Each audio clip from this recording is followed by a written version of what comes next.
श्री गणेशाय नमः। नमस्कार मित्रों, आज मैं आपके लिए विघ्नहर्ता श्री गणेश जी की एक बहुत ही सुंदर कथा लेकर आई हूं, जिसका शीर्षक है विघ्नहर्ता की कृपा। उम्मीद है आपको यह कथा पसंद आएगी। इस कथा को पूरा जरूर सुनिए ताकि श्री गणेश जी आपकी परेशानियों को दूर कर सके। तो चलिए शुरू करते हैं। यह कथा एक बार की बात है। एक गांव में एक परिवार रहता था, जिसमें बूढ़ी औरत, उसके बहू और बेटा और उसका एक पोता था। बहू बहुत ही गुणवान और संस्कारी थी। बहू का नाम आरती था। आरती गणेश जी की बहुत भक्ति किया करती थी, पूजन करती थी। परंतु एक समय ऐसा आया जब आरती पर समय का ऐसा आघात लगा कि उसके पति का देहांत हो गया। उस दिन के बाद आरती की उसे पर बहुत जुर्म करती थी, उसको बहुत परेशान करती थी। उसे हर रोज ताने देती थी कि अरे कुलक्ष्मी, तू मेरे लड़के को खा गई, अब इस परिवार को खा जाएगी, तू इस घर से निकल जा। रोज के ताने और मार खा खा कर आरती अपना गुजारा करती थी और मेहनत मजदूरी करके अपने और अपने बच्चों का पेट पालती थी। एक दिन आरती की सास ने उसे लड़ झगड़ कर और उसको मारपीट कर बाहर निकाल दिया और उसके लड़के को भी बाहर निकाल दिया। बेचारी आरती अपने लड़के को लेकर चली जाती है। आगे जाकर जंगल आता है। वह काफी डरी हुई होती है, लेकिन उसका विश्वास गणेश जी में पूर्ण रूप से होता है। वह ओम श्री गणेशाय नमः का जाप बार बार करने लगती है। घना जंगल आता जाता है और वह इसी तरह ओम श्री गणेशाय नमः, ओम श्री गणेशाय नमः करते करते चली जाती है। आरती का बेटा बार बार यही पूछता कि माँ, हम इस घने जंगल में क्यों जा रहे हैं और दादी ने हमें क्यों निकाल दिया है। और आरती हमेशा एक ही उत्तर देती कि बेटा चिंता मत करो, जो भी भक्त गणेश जी की पूजा करते हैं,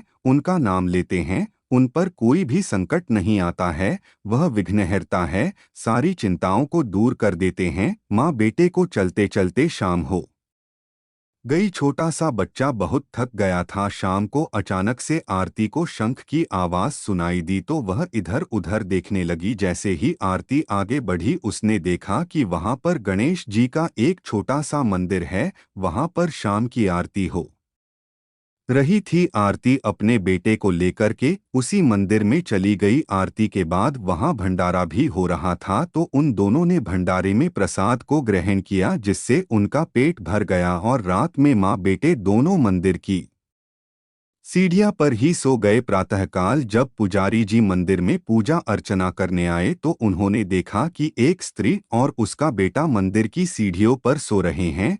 तब पुजारी जी ने उनका परिचय पूछा और उनका हाल पूछा, तो आरती ने अपना हाल बताया। आरती अपना हाल बताते बताते रोने लगी। तब पुजारी जी को बहुत दया आई और उन्होंने मंदिर में ही दोनों को आश्रय दे दिया। पुजारी जी ने आरती के बेटे को अपना बेटा बना लिया और हर किसी को डोट उन्होंने यही बताया कि यह मेरा बेटा है। आरती का बेटा बहुत तेज था, वह सभी कामों में भी तेज था और पढ़ाई लिखाई में भी तेज था। आरती मंदिर की साफ सफाई करती, फूल का इंतजाम करती। ऐसे करते करते समय बीत गया। मंदिर की प्रसिद्धि बढ़ती गई। लोग ज्यादा से ज्यादा मंदिर में आने लगे। फूल माला, नारियल, प्रसाद आदि की मांग इतनी ज्यादा बढ़ने लगी कि आरती ने सोचा क्यों ना एक फूलों की दुकान खोल ली जाए, जिससे कि कुछ आमदनी हो जाएगी और उसे आमदनी से मैं अपने बेटे को पढ़ा सकूंगी। कैसे भी करके आरती ने एक दुकान खोली, जिसमें उसने फूल माला, प्रसाद और नारियल इत्यादि पूजा की सामग्री रखी। भगवान की कृपा से दुकान चलने लगी। आरती का बेटा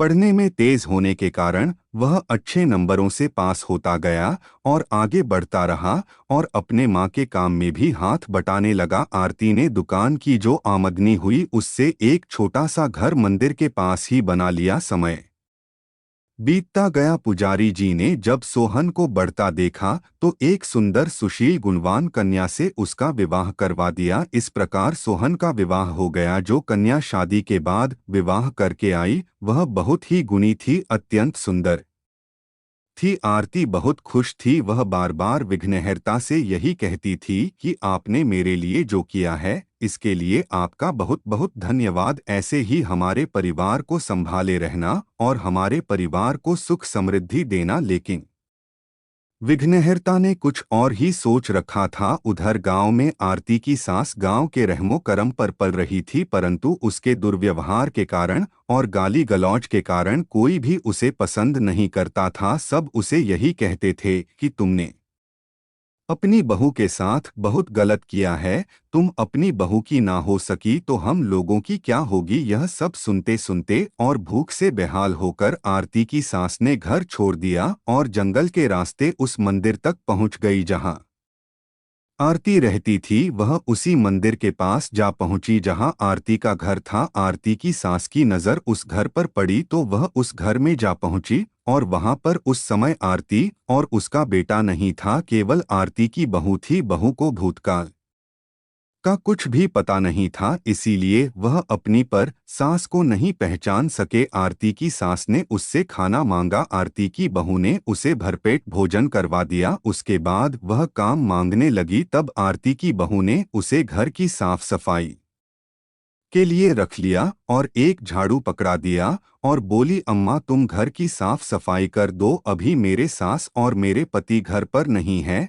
जब तक वह आए तब तक पूरा घर साफ कर देना, मैं तब तक दुकान का काम देख लेती हूँ। आरती की सास झाड़ू लेकर घर की साफ सफाई करने लगी। जब आरती वापस लौटी तब उसने देखा कि उसकी सास झाड़ू लगा रही हैं। आरती ने तुरंत अपनी सास का हाथ पकड़ लिया और झाड़ू उनसे ले लिया और उनसे पूछने लगी, माँ आप क्यों झाड़ू लगा रही हैं, आप ऐसा मत करिए। तब आरती की सास ने उसे सब बताया। तब आरती ने अपनी बहू को बुलाकर उसे हल्के से डांट लगाई और सब कहानी बताई। आरती की बहू भी बहुत अंदर से दुखी हुई कि उसने ऐसा क्यों किया। आरती ने अपनी सास से कहा, आपको झाड़ू लगाते देखा मुझे बहुत दुख हुआ। आपका यह काम नहीं है, आपका काम यहाँ आराम से रहना है और माँ यह आपका ही घर है। अब आप यहाँ आराम से रहिए, आप इस घर की मालकिन है। यह सब सुनकर आरती की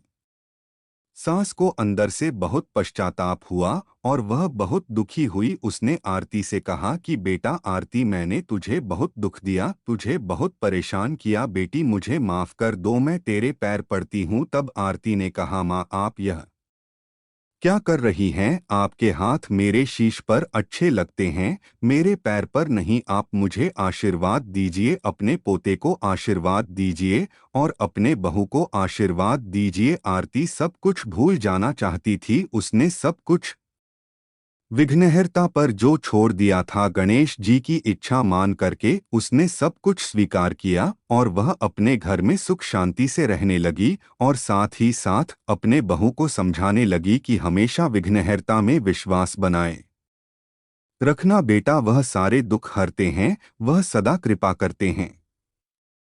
मित्रों, अगर आपको यह वीडियो अच्छा लगा हो तो हमारे चैनल धर्म ज्ञान की बात को सब्सक्राइब जरूर करिएगा और कमेंट में ओम श्री गणेशाय नमः जरूर लिखिएगा।